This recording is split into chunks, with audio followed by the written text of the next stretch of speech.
Gaming centre laptop আমাদের কাছে কিন্তু একদম ওপেন বক্স চলে এসেছে।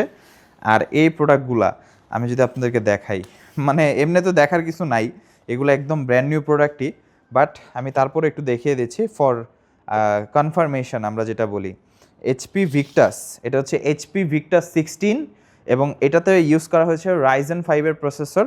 রাইজেন 5-এর আমি আপনাদেরকে স্পেসিফিকেশন বিস্তারিত সব কিছু দেখাবো। 144 হার্টসের ডিসপ্লে, 16 ইঞ্চ, 144 রিফ্রেশ রেট, এবং এটা কিন্তু 75% এনটিএসসি একটা ডিসপ্লে, যথেষ্ট কালার অ্যাকুরেট। এবং এটা এইচএস সিরিজের প্রসেসর ব্যবহার করা হয়েছে, 6 GB ডেডিকেটেড গ্রাফিক্স কার্ড আছে, 1 TB এসএসডি দিয়ে। ভিক্টাস আমাদের কাছ থেকে আপনি পাচ্ছেন 1 TB এসএসডি দিয়ে। আমি একটু স্পেসিফিকেশনটা আপনাদেরকে দেখাবো। Ryzen 5 8000 series HS processor use করা হয়েছে, ডেডিকেটেড জিপিও আছে, 16 GB DDR5-এর 5600 র্যাম, এবং এটাতে আমরা পাচ্ছি জেন 4-এর 1 TB এসএসডি। 1 TB সচরাচর পাওয়া যায় না।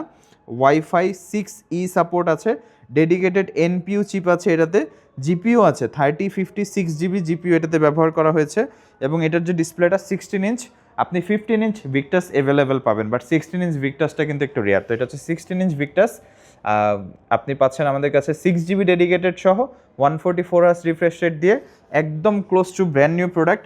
আর এই প্রোডাক্টটাতে আপনি চার্জার পাচ্ছেন 200 ওয়াটের। তো বুঝতেই পারছেন একদম প্রফেশনাল গেমিং থেকে শুরু করে প্রোডাক্টিভিটি ওয়ার্ক একদম ইজিলি করতে পারবেন।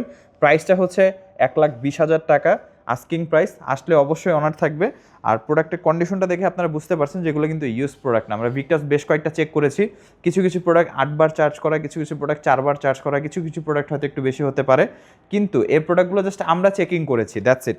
যে চেকিং ইউনিটগুলো আছে সেগুলোতে একটু চার্জ বেশি হবে, যেগুলো চেকিং করা হয়নি সেগুলো চার্জ একদম কম হবে, কারণ বাইরে থেকে পারচেস করার সময় আমরা খুলে আনবক্স করে চেক করে দেখি যে সব কিছু ঠিকঠাক আছে কিনা।